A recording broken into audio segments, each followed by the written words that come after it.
Good. All right, and you're on, Janice? I am on. I'm recording. Okay, great. Good evening, everyone. This is a regularly scheduled meeting of the Township of Montclair Planning Board. This meeting is conducted in accordance with the New Jersey Open Public Meetings Act. An adequate notice of the meeting has been provided by posting a copy of the notice on the first floor of the municipal building and by sending a copy to the newspaper designated for the township. Also by posting an electronic copy on the town's website and posting a copy on the access door to the municipal building. The meeting is being broadcast live on channel 34 and is streaming live and will be available on demand on YouTube. This meeting is a quasi-judicial proceeding, meaning that the board has powers and proceedings resembling that of a court of law, and we are obligated to objectively determine facts and draw conclusions from them in order to provide a basis for official action. Any questions or comments must be limited to those issues what the board may legally consider in reaching a decision, and decorum appropriate for a judicial hearing must be maintained at all times. Members of the public are automatically placed on mute until such time in the meeting where it is appropriate to be heard from them, either through public questions or comments. And at that time, members of the public will be unmuted and they may provide verbal questions or comments.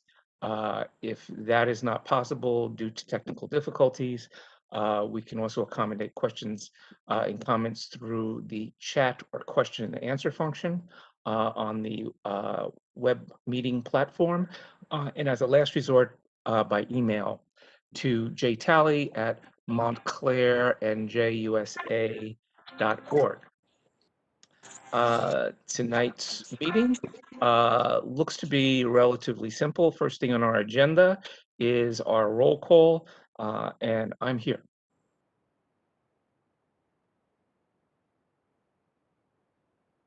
Link. Hold on just a second. I'll send you another link, okay? Okay. All right. Speaking of Sorry about technical that. difficulties. Yes. Let me go through the roll call. Vice Chair Brodock. I'm here. Mr. Cook. I think you're here, Ricky. Yeah, there. You got to unmute yourself. I'm here. Okay, Mr. Graham. Here. Mr. Ian Wally. Here. Ms. Lockman. Here. Councillor Schlager is excused. Mayor Spiller. Present. Ms. Willis, she's trying to log on. Chair Nguyen. Here. Mr. Gilmer is excused, and Mr. Jacobson. I'm here. Okay. Okay. We'll wait for Carol to Yeah. get through and set up.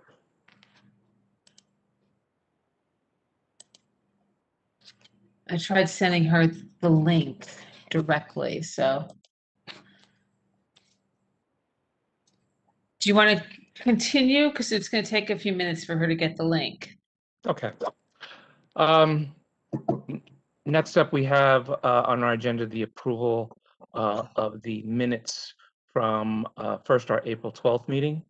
Hopefully Janet was able to circulate the edit earlier today. I will apologize to everyone. I had technical difficulties over the weekend, and things like losing access to the cloud and stuff that I won't bother you with or bore you with. And then having to finally redo what I did before, I wasn't able to get it out until this afternoon.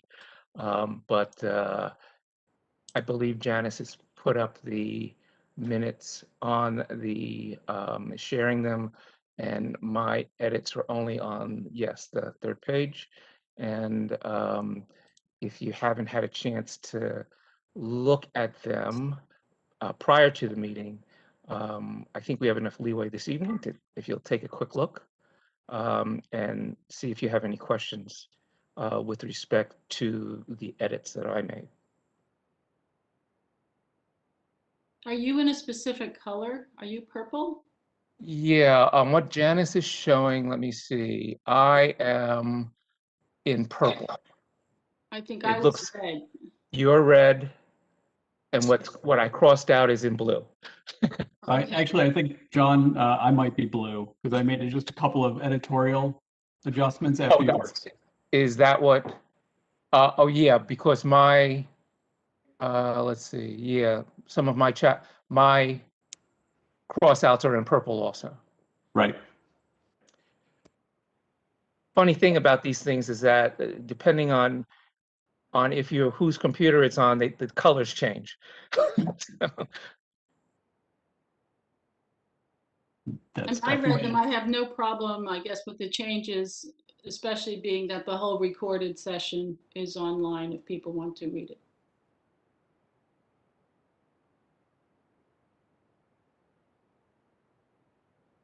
Is there a motion to approve the minutes as amended? So moved. Is there Second, a second? Okay. Okay, all in favor? I, Opposed? Abstentions? Pension wasn't there. Okay. okay. Next is the April 26th minutes.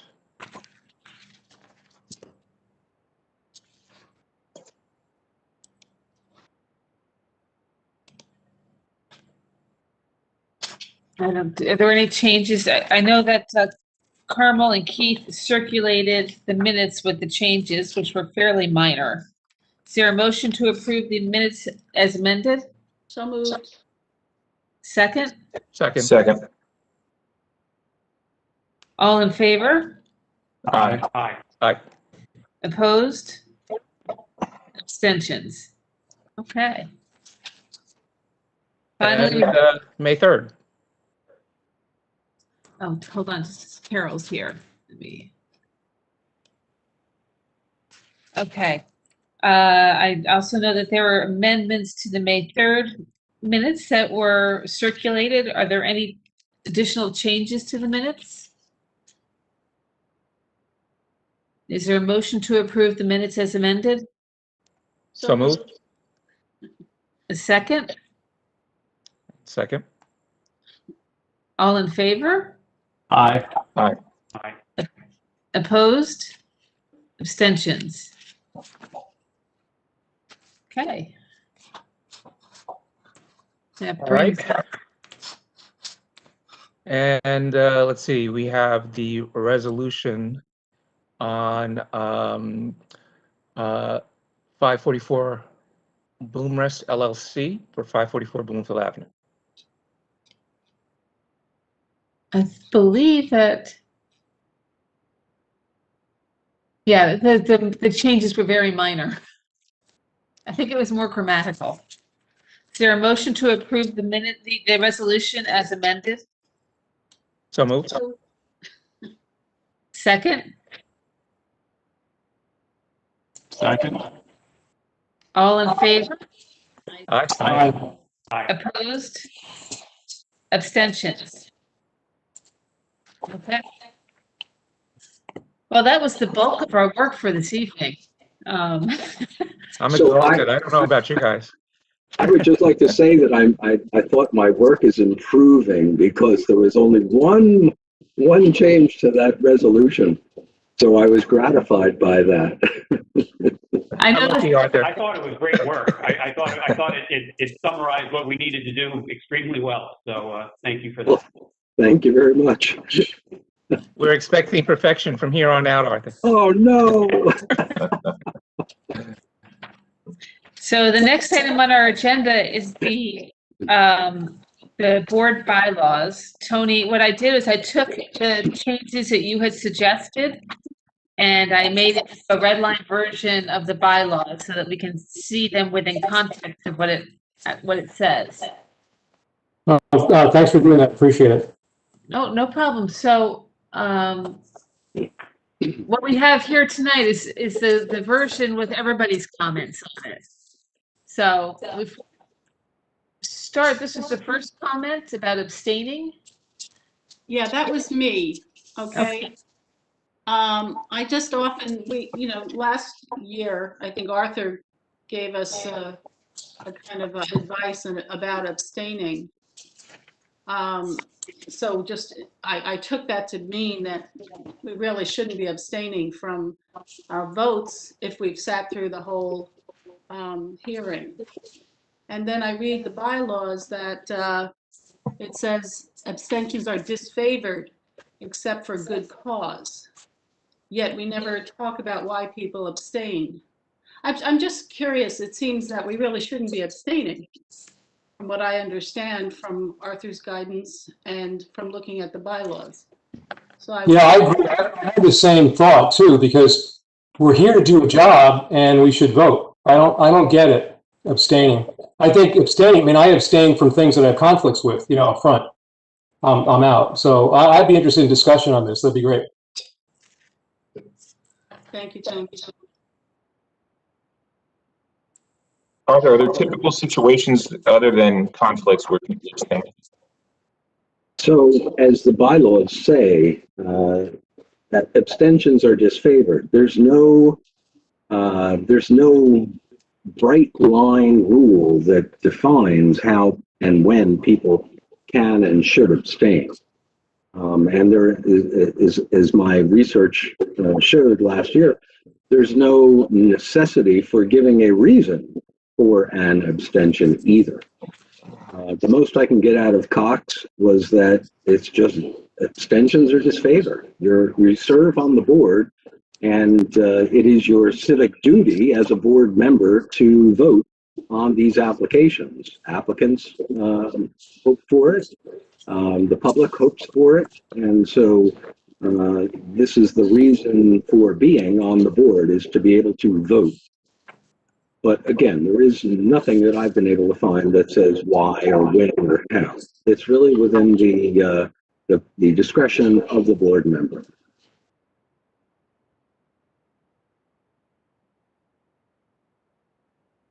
So there's no reason the board member needs to support what the good cause is that causes them to abstain. Good cause in the law is so far and so wide, a tractor trailer does not do it justice. But if one were to ask, what is your good cause, it begs an answer though, right? Well, I think it would be unseemly if one board member said to another board member, "Hey, what's your good cause?" Well, I mean, I don't know. I mean, it's just, it's there. It says, except for good cause. It's like, well, what's your good cause? I don't know. I'm not a lawyer, but it says for good cause. But it could just say abstentions are just disfavored, period. Yes. Right. Yeah, might want to say that. Well, no, but that doesn't mean that you can't abstain. It just means that it's frowned upon, right? I mean, we can't. You don't need to change that language, I don't feel. And then we all recognize that you should vote up or down, but this is just saying if you have good cause, like a conflict, everybody understands. Otherwise, it's frowned upon. Well, I think with a conflict, if you have a conflict, that should be right. You shouldn't even be. That should be communicated by the board member who has a conflict right at the very start. Right, they have to recuse themselves and step Yeah, away no, from the whole fair hearing. enough. Yeah. Fair enough. Yeah. But that Good point. wouldn't necessarily mean that a conflict is the only good cause. That's correct as well. Yeah.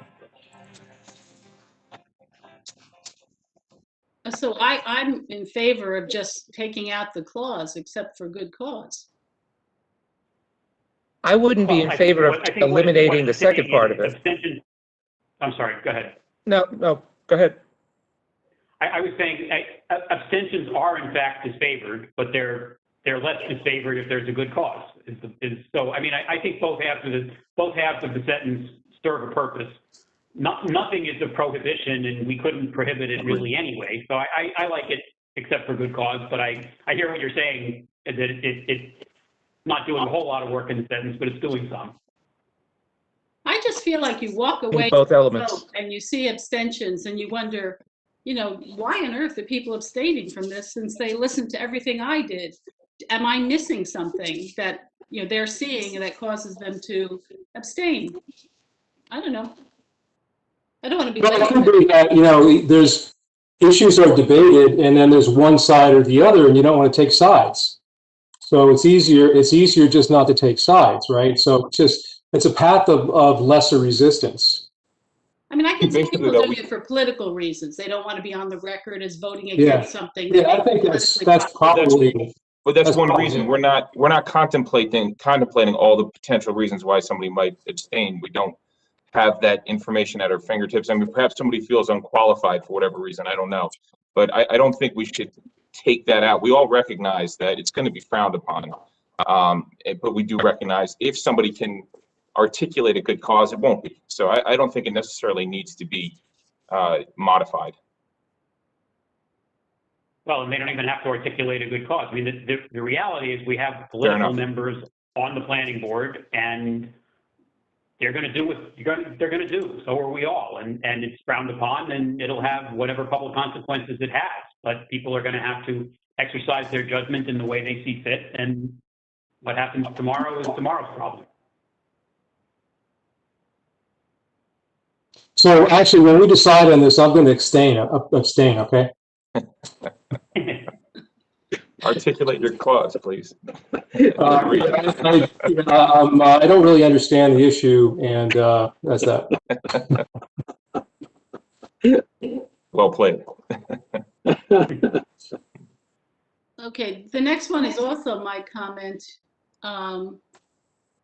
It seems to outline here the order of business. And as I said in my comment, I feel like by deferring our subcommittee reports to the end of the meeting, we've gone through hours of meetings, and then you finally finish with the applications and we have subcommittee reports, and at that point everybody's exhausted, where it seems to me it kind of, as I said, gives short shrift to our subcommittee work. So I like the lineup here, and I wonder why we deviate from that lineup.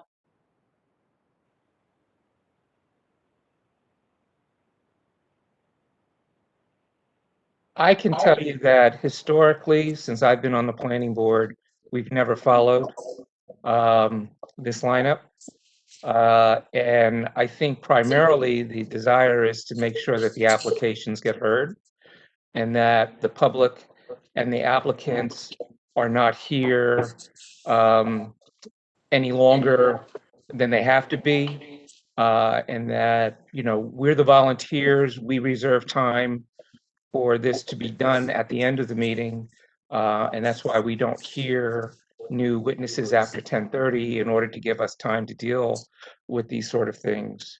And really, it's just for the benefit of the public and the applicants, simply said. But I do think that the public also might be interested in what goes on in subcommittee. They can stay. Yeah. They're not barred. They don't have to get out. But those people who have business with us are given the priority to take care of their business before we get to our business, so to speak. Well, then I think we should change the bylaws to illustrate what really happens, rather than having a lineup that we don't follow. That I would agree to. Okay.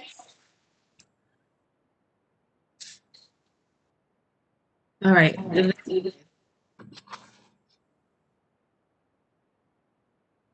This is the crux of it. Well, you probably read it. I can just explain what I did.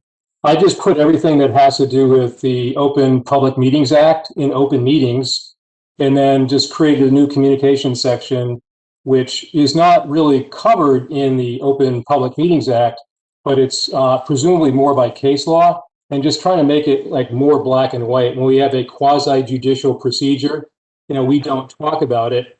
I did put up during, and then in the parenthetical I put or leading up to, because I thought if you talk leading up to an application, it's just as bad as talking during it. And then, also if we approve something like. ID number and MTG does not work. Pardon? There's no. You're on. You're muted, Janice. Now we can't hear you.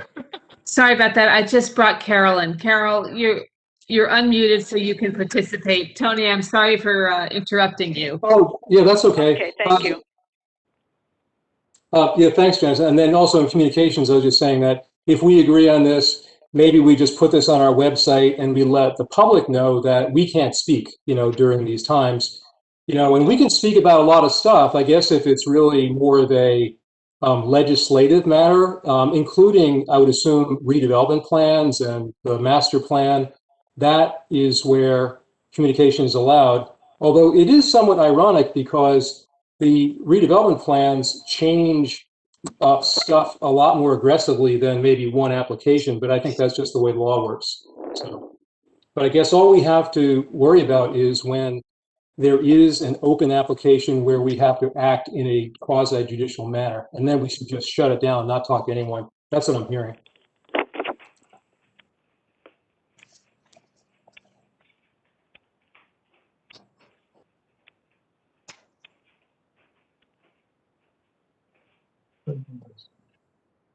Oh, and most of this isn't new. Most of this is just rearranged, I think. I guess one question I had, Tony, is that you did take out a lot of it was eliminated. Like No, I eliminated. I just moved. There's very little that is taken out. if you see here,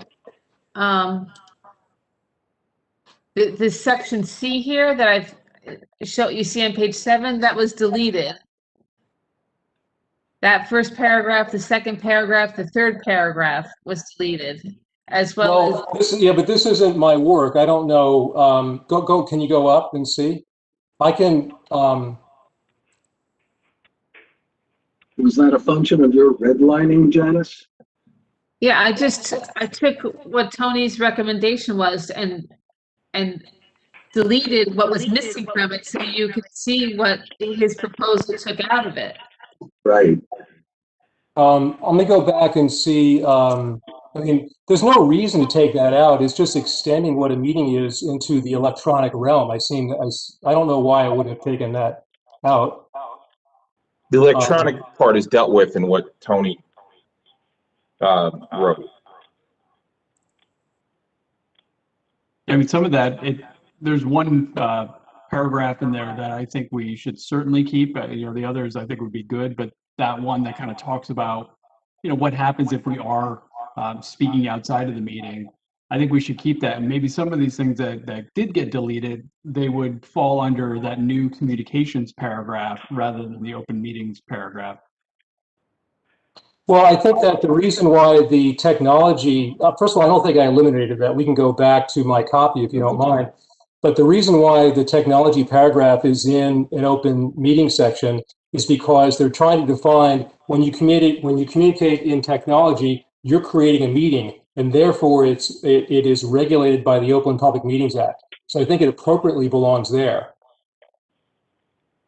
Right. Well, I think that was the sections that I highlighted are what's no longer in open meetings. So that was my question. Do you want to keep it in there? Yeah, because I think it defines what a meeting is, and it's appropriate for that section. Okay. Well, and I also, just to kind of add on to that, I don't think it was solely that we'd be creating meetings here. I think there were, some incidents in the past where folks would engage in some online discussions and some of the, local chat rooms and forums and things like that, that just, could have a negative impact on the work of the board. And so this section here was added specifically to address that everybody has the right to provide their opinions. However, sometimes it makes it a little more difficult for the board to operate when that happens. Okay, this. I'm going to see if I could pull up my copy that I sent around and quickly just kind of go through it. I'm sorry I didn't do that before. So essentially what we're doing is reorganizing it, and which I think makes sense. Well, it's reorganizing so we know what the law says, right? And then what and then communications is important because that's the previous minutes, I'm sorry, the previous bylaws were not really clear in terms of what you can do and can't do. So that's the most important part, is just saying you can talk now and you can't talk here. You know, real simple. And then put that on the website so people know.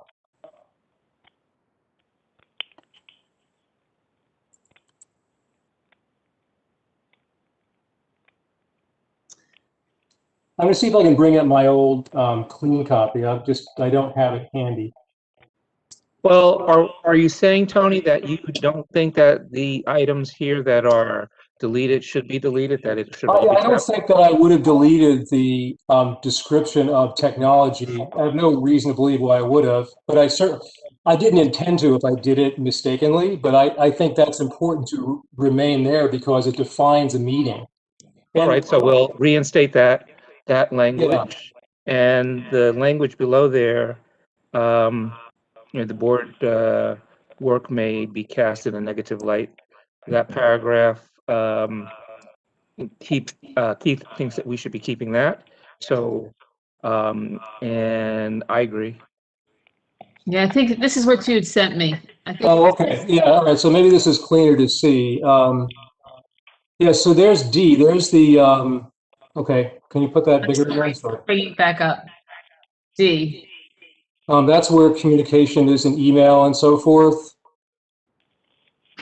So I tried to organize it so, because the Open Public Meetings Act, which I read, is all about a quorum and it's all about gathering inappropriately. Like you can mistakenly walk into a meeting, you don't even know it because all of a sudden you have a quorum, you have 4 or more people, I guess. And that seems to be the limit of it. It doesn't really go much further than that. It doesn't talk about one-on-one communications, which Right, are but didn't we make an affirmative choice by committee work a few years ago to include some more specific language in there because our bylaws weren't clear on that issue and we were having problems with, yeah. you know, so that's why that language was inserted. Yeah, but the language that was inserted is not very clear, and you walk away scratching your head. So how would you make it clearer, Tony? Well, like I said, I think we need the language. So if it's not clear to you, then maybe you can provide an edit. Yeah, I know. As I said earlier, I added a new section called communications, and it's that section 1:3-11, and that specifically makes when you can talk and when you can't really clear. So you can talk if it's in a sort of legislative mode where we're talking about master plan, that's in B. And when you can't is when we're hearing a quasi-judicial, when we're going into a quasi-judicial meeting where we have to vote on an application. That's when you can't talk. And I think that's what the case law is pointing to. So if there's communications that, for example, our communications about the master plan, that seems to be fine. That's legislative, or even a redevelopment plan is legislative. Because the council, the council votes on the redevelopment plans. It seems like, from what I read, that we can talk about that. We just can't talk about, for example, hearing about the parking garage or whatever. Tony, the issue boils down to due process. An applicant is entitled to due process. And whereas if you're discussing the master plan or a redevelopment plan, nobody's rights are really implicated. Well, the town's rights are implicated, but it's not like it's an application before the board. It's not a development application. That's probably the distinction that you find in the OPMA. Yeah, and I don't, Tony, I just don't think that your edit covers the same ground that the additional language that was put in a couple of years ago does. I don't have a problem with keeping them both in. Well, what language specifically is broader than this? Because I couldn't quite understand it. And my only concern was it's just not clear. And if you go to the paragraph that addresses this is largely about a quorum. And then it morphs into some other discussion about communications, but the presumption from the start of the paragraph is that this is talking about a quorum. And it's Where, talking where, about, what do you, where, what paragraph are you talking about? Are you let's see. talking about, because, Okay. and Janice, you're kind of moving Yeah, the if you- document in random Which ways, so The we were beginning- talking Hold on, about, hold on. I thought we were, Stop at D. right, Stop I at thought D. we were, If you can get to back to that D, I can explain it. D? we were talking about the last part of C. Go up, go up. Language that's highlighted in blue in C. Go up. Go up one more. I'll go up one more.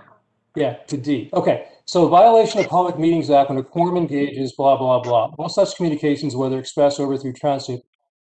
Okay, now this covers electronic stuff, and this is saying, okay, when you communicate electronically, you still have a meeting.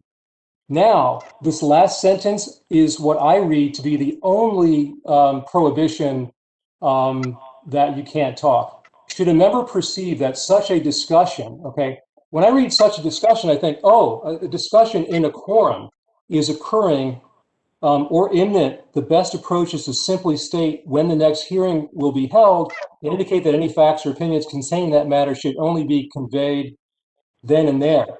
This just doesn't do it for me. This is buried in this paragraph and it's just not explicit. What I attempted to do was make it super explicit, okay? And also divide up the legislative, which is in B, when we talk about the master plan, all the stuff that doesn't concern an applicant, from A, saying, A, when we're in this quasi-judicial mode, we cannot talk. And just make it like black and white. You can talk here and you can't talk there. So that's where that paragraph D there is where I found it buried in the, and I'm open to, if you guys can find it somewhere else. I just didn't find the prohibition of speaking anywhere else but that paragraph. A lot of stuff on not forming a quorum, according to the Open Public Meetings Act. Janice, I'll be honest with you. Trying to read this from your screen is torture. How about, If I can make a suggestion, that you recirculate this, so that we can take a look at this. I don't think that I can really quite digest what Tony is saying without being able to look at this document paragraph by paragraph as it's been integrated, and I can't do that on this shared screen. I just can't. My eyes will fall out. I second the motion. Yeah, let's go back to give due consideration to what Tony's saying, because I didn't get that, but maybe I'm missing something. Well, I guess I did, because I had that question. I'm the author. Does this mean if we individually engage in activities, it's not a problem? Only if we engage as a quorum, it's a violation? So we've got to separate out two different concepts. Right. There's the Open Public Meetings Act concept, which Tony is right, applies to quorums engaging in discussions in any forum. Then there's the separate concept of discussing site plan applications when they're pending, which we can't do in any forum, even individually. So Open Public Meetings Act is kind of one set of problems, and Tony's got some solutions for that. And then the no discussions of any kind about site plan applications is another set of problems. And I think that the chair is absolutely right that trying to figure out the nuances of both of those things on this document on Janice's screen isn't doing it for him. It's not doing it for me. But I think that the concept that Tony's trying to get at of making those two separate problems clear in the bylaws so that the world understands what we can and can't do is a laudable goal. We're just not going to be able to solve for it tonight on this document, on this screen, in this format. What he said. okay.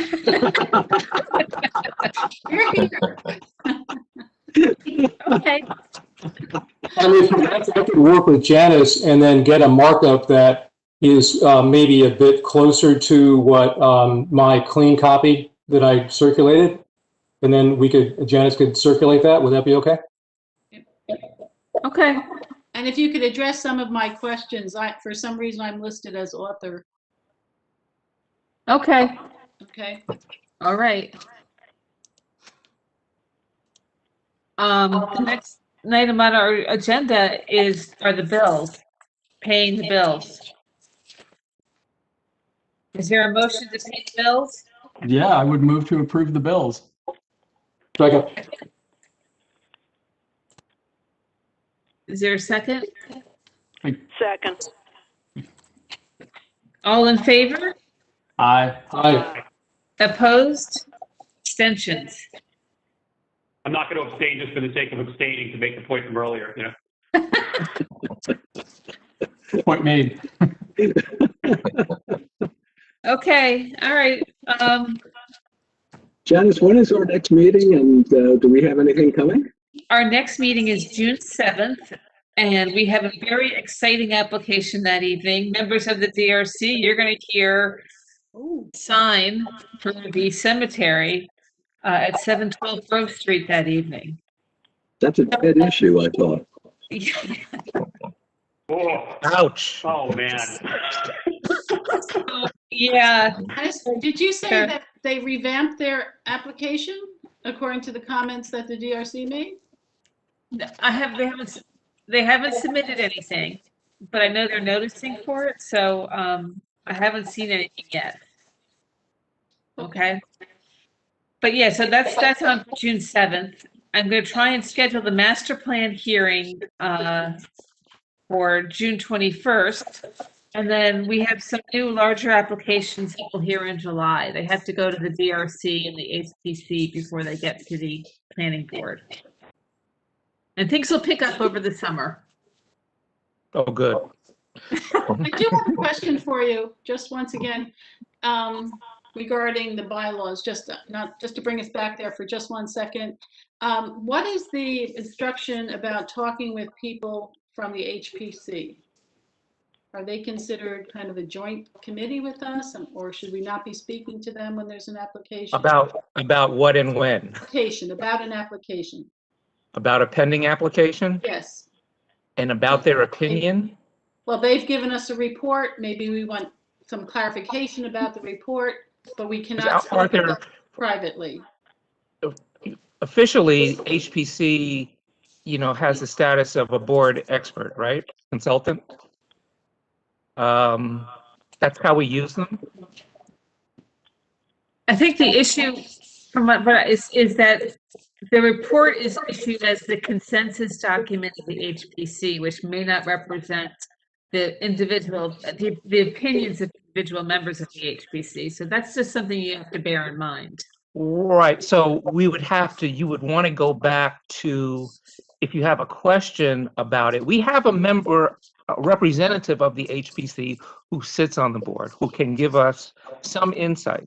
And then if there's a question, then it would seem to me logical that that member should take it back to the HPC for them to make a formal clarification on behalf of the group, as opposed to the opinion of an individual board member. And the way we do that is sending our question to Janice and Arthur or you, and You send that to me as the member of the HPC. just to Michael? No, I think you should send it to me too. Right. Both of us, right? Okay, that's Or fine. send it to me and Michael at the same time, Right. Okay. so we know what's going on.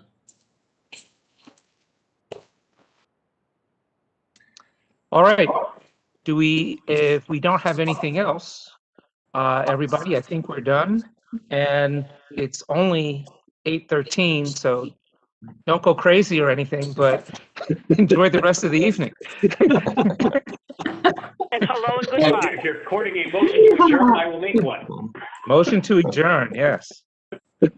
Second, all in favor? Aye. Aye. Opposed? Abstentions? All right, good night. Thank you, Thank everyone. you all. Thank you, Have a good everybody. evening. Have a good Good night. night, everybody.